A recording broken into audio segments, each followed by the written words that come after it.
quiero agradecer a FAES y quiero que no sea un agradecimiento formal, sino sumarme a lo que acaba de decir María Corina.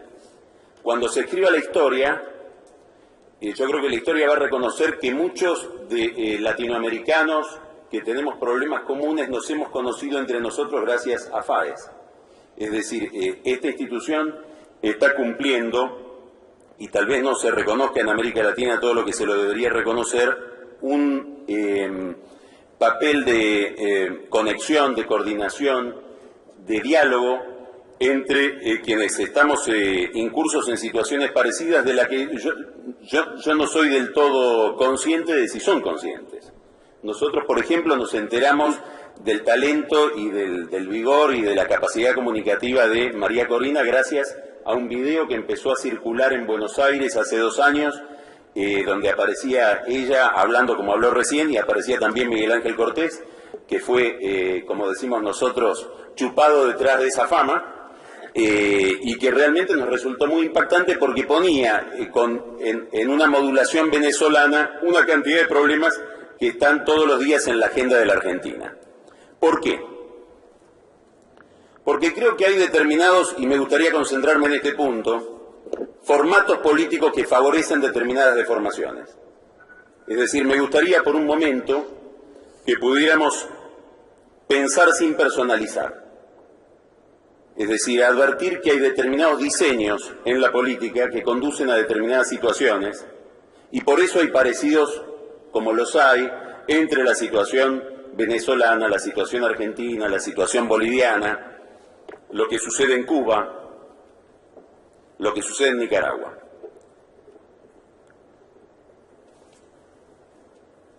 ¿Cómo entrar a ese diseño? Digamos, ¿cuál es la característica central?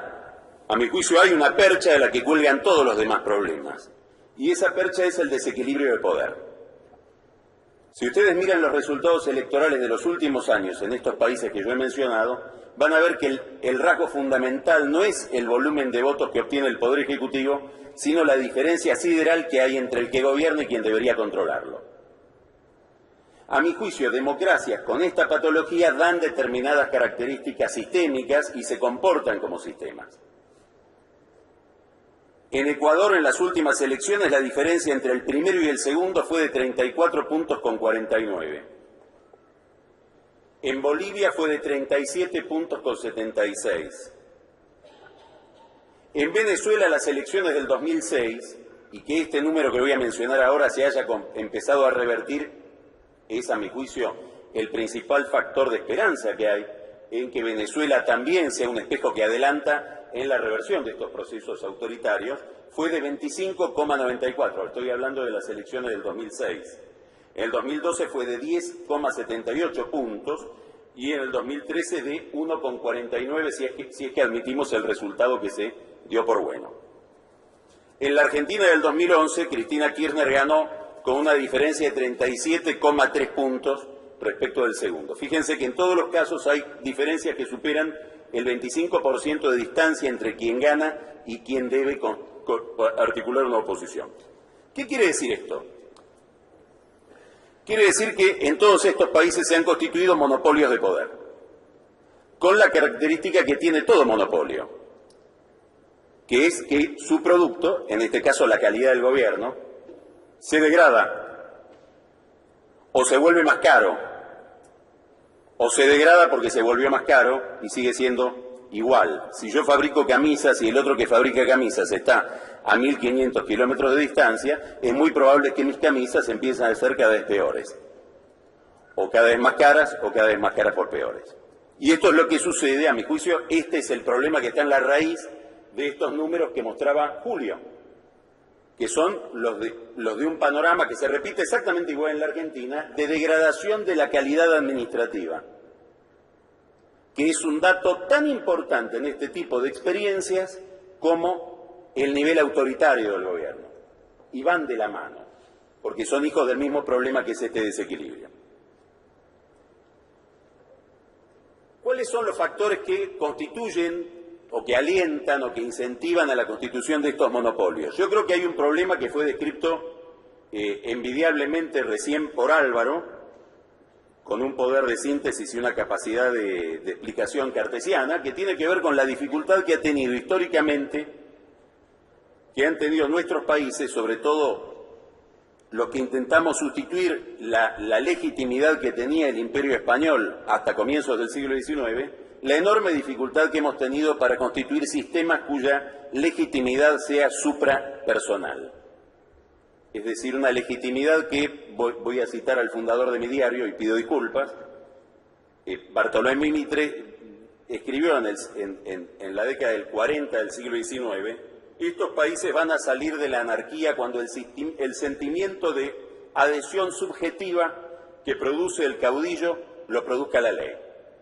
Bueno, nosotros hemos tenido una enorme dificultad para trasladar la legitimidad basada en una persona o basada en un discurso a la legitimidad basada en reglas. Y esta es la dificultad principal que ha tenido el liberalismo para prosperar en América Latina. En los últimos años, en la última década, por la reconfiguración que ha habido en el mercado internacional y la emergencia de Asia como sujeto de una especie de lenta revolución industrial, los países productores en materia prima de commodities han tenido, como se destacó antes, una circunstancia o un entorno especialmente favorable, que en el caso de la Argentina, como en el caso de otros productores de commodities, como Venezuela, han servido para reforzar estos monopolios de poder. Yo creo que hay tres factores principales. El primero tiene que ver no tiene que ver con el entorno económico, tiene que ver con lo que estoy mencionando, es la pulverización de los partidos políticos. Si hubiera que clasificar el tipo de experiencias políticas que se viven en América Latina, yo no iría tampoco a marcar tanto lo ideológico como la emergencia de poderes autoritarios que obtienen su savia, se nutren, se alimentan de los escombros del orden anterior que quedó destruido. Esto no pasó en Brasil, esto no pasó en Uruguay, esto no pasó en Chile y sí pasó en Venezuela, en Bolivia, en Ecuador, en la Argentina. Quiere decir que quien tiene el poder del Estado compite contra navegantes solitarios, no contra organizaciones desarrolladas, institucionalizadas, que puedan constituir un sistema. Si ustedes quieren, insisto, aquello que permite confiar en que Venezuela pueda ser un espejo que adelanta, es que los venezolanos han encontrado una regla que los ha sacado de esta dispersión. Y de esa regla emerge la candidatura de Capriles. Lo más importante que pasó en Venezuela en los últimos años no es Capriles, es la regla. Segundo factor,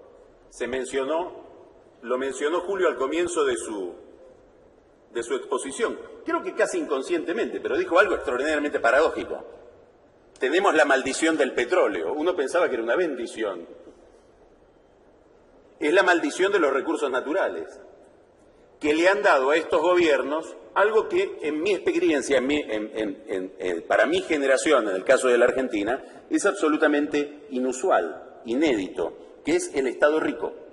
Es decir, un Estado que no está en permanente crisis fiscal, o que llega a la crisis fiscal después de experiencia de gastos que lo hubieran hecho estallar en 1000 pedazos hace 10 años.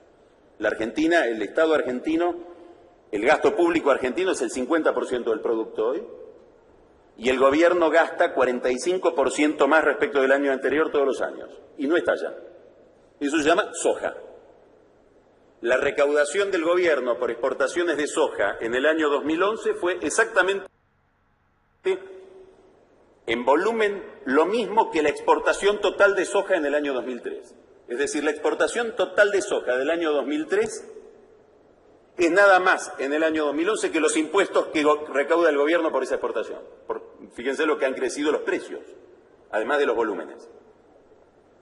Entonces tengo gobiernos ricos con competidores desarticulados. Y un tercer factor, la pobreza, que es estratégica para la constitución de estos sistemas. Es decir, son sistemas, y en esto coincido totalmente con lo que dijo recién María Corina, no es que le salió mal. La estrategia, aquello en lo que son muy eficientes, es en crear pobreza.